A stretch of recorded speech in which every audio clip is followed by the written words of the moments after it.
Hello everyone, स्वागत करता हूं आप सबों का यशस्वी खान क्लासेस में। आज के क्लास में झारखंड के जल संसाधन एवं प्रवाह तंत्र के बारे में बतलाऊंगा। किसी भी भूभाग पर जल संसाधन और उसके प्रवाह तंत्र का विकास उस स्थान की संरचना, उच्चावच, ढाल और वर्षा पर निर्भर करता है। कहने के मतलब किसी भी भूभाग पर जल संसाधन या उसके प्रवाह तंत्र यानी नदियों का विकास उस स्थान की संरचना यानी बनावट, उच्चावच यानी उसकी ऊंचाई, ढाल यानी ढलान और वर्षा मतलब उस स्थान पर कितनी वर्षा होती है, इस पर निर्भर करता है। झारखंड के भौतिक स्वरूप एवं उच्चावच को देखने पर यह पता चलता है कि इस भूखंड की ढाल प्रमुख रूप से दो तरफ से है। कहने के मतलब झारखंड का जब हम लोग भौतिक स्वरूप और इसका ऊंचाई को देखते हैं तो हमें यह पता चलता है कि झारखंड का जो ढलान है यह मुख्यतः दो तरफ से है। पहला गंगा की ओर से यानी उत्तर की ओर से, दूसरा दक्षिण की ओर से यानी दक्षिण की ओर से और पूरब की ओर से। पहला में क्या है कि एक है गंगा की ओर यानी उत्तर की ओर ढलान है यानी बिहार की ओर, दूसरा दक्षिण या दक्षिण पूर्व की ओर एक ढलान है। गंगा की ओर प्रवाहित होने वाली नदियों में प्रमुख है उत्तरी कोयल नदी, कनहर नदी, फल्गु, चानन, लीलाजन, सकरी, मोहना, क्यूल आदि। ये चीज़ मैं मैप से आप लोगों को दिखा देता हूँ ताकि आप लोगों को ज़्यादा समझ आए। यहाँ पे देखिए, आप जूम करके दिखला रहा हूँ आप लोगों को। यहाँ पर नॉर्थ कोयल है जो कि उत्तर की ओर बह रही है और सीधे जाके ये सोन नदी में मिलती है। यहाँ पर आप सोन नदी भी देख रहे हैं। इस जगह पे ये सोन नदी अमरकंटक की पहाड़ी से निकलती है। ये अमरकंटक छत्तीसगढ़ में स्थित है, जहाँ से ये सोन नदी निकलकर झारखंड के गढ़वा ज़िले से होते हुए बिहार में प्रवेश करती है और गंगा में मिल जाती है। दूसरा उत्तरवर्ती नदी है पुनपुन, यहाँ पे आप देख रहे हो सोन के जस्ट बाद में है। उसके बाद है फल्गु। इसी तरह ये सारी नदियाँ जो हैं सो उत्तर की ओर यानी उत्तरवर्ती नदी है, गंगा की तरफ बहने वाली नदी।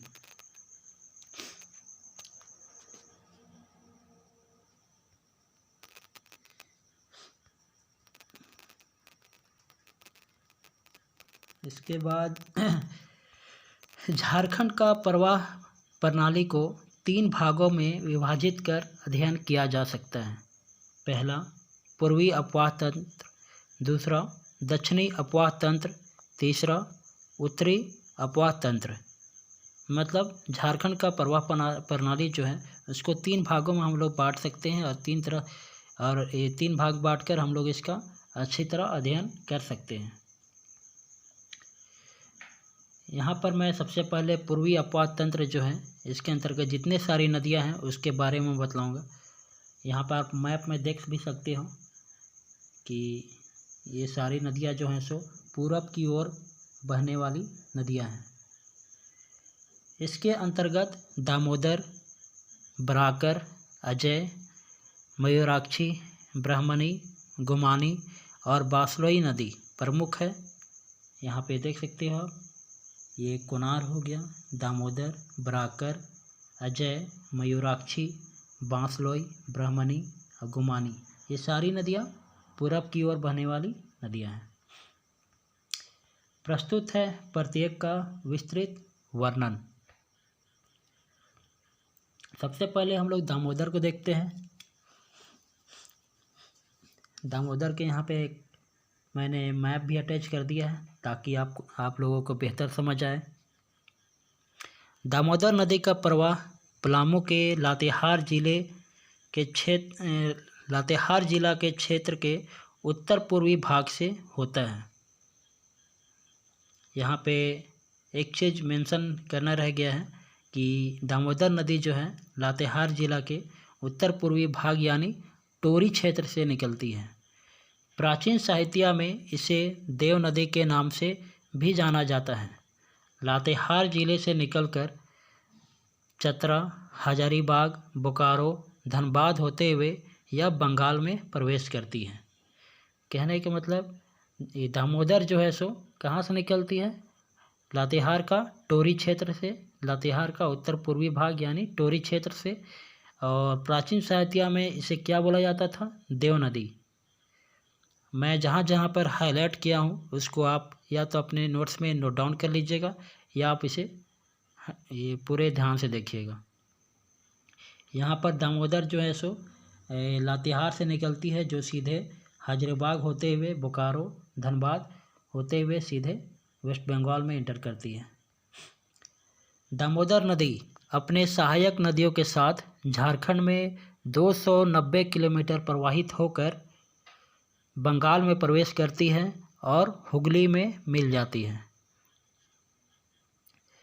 दामोदर को बंगाल का शोक या दुखदाई नदी कहा जाता था, लेकिन अब नहीं बोला जाता है क्योंकि 1948 में दामोदर घाटी परियोजना जवाहरलाल नेहरू द्वारा लाया गया था, जिसके बाद से यहाँ पे 8 बांध बनाई गई, जिसके वजह से यहाँ पर जो हर सीज़न जो बाढ़ आती थी उस पर नियंत्रण हो गया।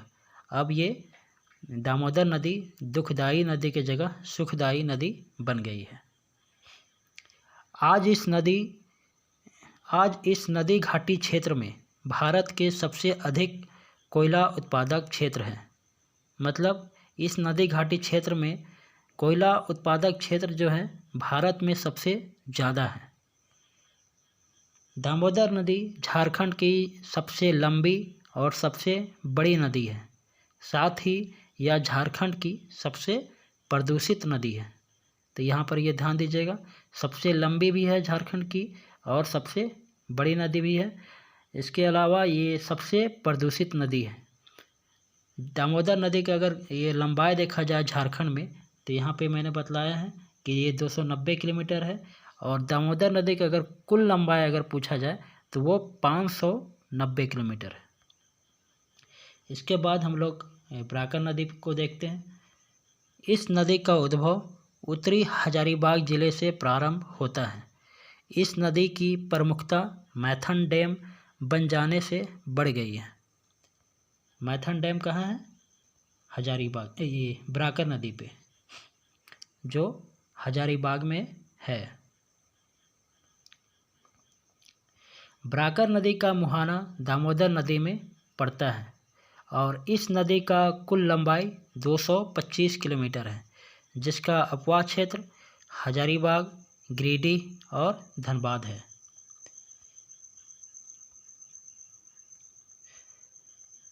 इसके बाद हम लोग देखते हैं अजय नदी। अजय नदी का स्रोत देवघर से उत्तर में स्थित बिहार के मुंगेर जिले में है। यह नदी देवघर में उत्तर की ओर से प्रवेश करती है। कहने का मतलब अजय नदी जो है वो उसका उद्भव कहाँ होता है? बिहार में मुंगेर जिले में, और ये देवघर में ये प्रवेश करती है। पत्थरों और जयंती नदियाँ इसमें पश्चिम से आकर मिलती है। अजय नदी के 2 सहायक नदी कौन सी है? पत्थरों और जयंतिया। ये नदी ये पश्चिम से आकर इसमें मिलती है। इस नदी का मुहाना भागीरथी नदी, जो कि पश्चिम बंगाल कटवा में पड़ता है। अजय नदी का कुल लंबाई 288 किलोमीटर है और इसका अपवाह क्षेत्र देवघर, दुमका और जामताड़ा है। देन हम लोग मयूराक्षी नदी के बारे में देखते हैं। ये जो आप चित्र में जो देख रहे हैं ये मसांजोर डैम है, जो मयूराक्षी नदी में ही बना हुआ है। इस नदी को मोर, मुराखी या मयूराक्षी 3 नामों से संबोधित किया जाता है। इस नदी का उद्भव त्रिकुट पहाड़ी जो कि देवघर में स्थित है से होती है। बंगाल में प्रवेश करने से पूर्व इस नदी पर एक विशाल बांध का निर्माण किया गया जो कि मसांजोर नामक स्थान पर है, और मसांजोर नामक स्थान पर है इस वजह से इस बांध का नाम मसांजोर ही हो गया है। इस नदी का कुल लंबाई 250 किलोमीटर है जो दुमका, साहिबगंज, देवघर और गोड्डा से होकर गुजरती है। इस नदी का सहायक नदी खोवाई, टिपरा और भामरी नदी है। यहाँ पे टपरा नहीं होगा, यहाँ पे टिपरा होगा, ये ध्यान रखिएगा। और स्मरणीय रहेगी कि यह नदी अपने आरंभिक अवस्था में मोतीहारी के नाम से जानी जाती थी, जबकि आगे यह भुरभुरी के साथ मिलकर मोर कहलाने लगती है। यहाँ पे ध्यान दीजिएगा कि ये नदी जो है सो अपने प्रारंभिक अवस्था में, मतलब जहाँ से इसका उद्भव होता है वहाँ पर इसे मोतीहारी के नाम से जाना जाता है, और जब यह आगे चलकर भुरभुरी के साथ मिल जाती है, मतलब भुरभुरी भी एक नदी है, उसके साथ जब मिलती है तब इसे मोर कहते हैं या मुराखी या मयूराक्षी। यहाँ पर से भुरभुरी नदी के साथ मिलने पर इसको मोर, मयूराक्षी या मुराखी नदी बोला जाता है। ये ध्यान रखिएगा आप। इसके दूसरा पार्ट मैं जल्द शुरू करता हूँ।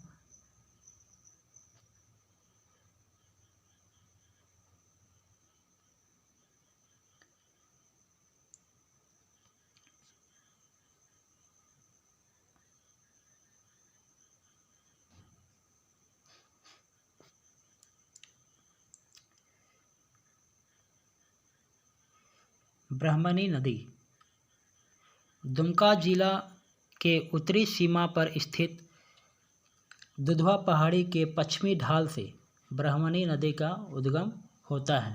कहाँ से होता है? दुमका जिला के उत्तरी सीमा में स्थित दुधवा पहाड़ी से। तो यहाँ क्वेश्चन अक्सर ये पूछा जाता है कि ब्राह्मणी नदी का उद्गम स्थल क्या है, तो यहाँ पे दुधवा पहाड़ी इसका परफेक्ट आंसर है। इसकी प्रमुख सहायक नदियाँ गुमरो और एरो है, ये नोट कर लीजिएगा आप लोग।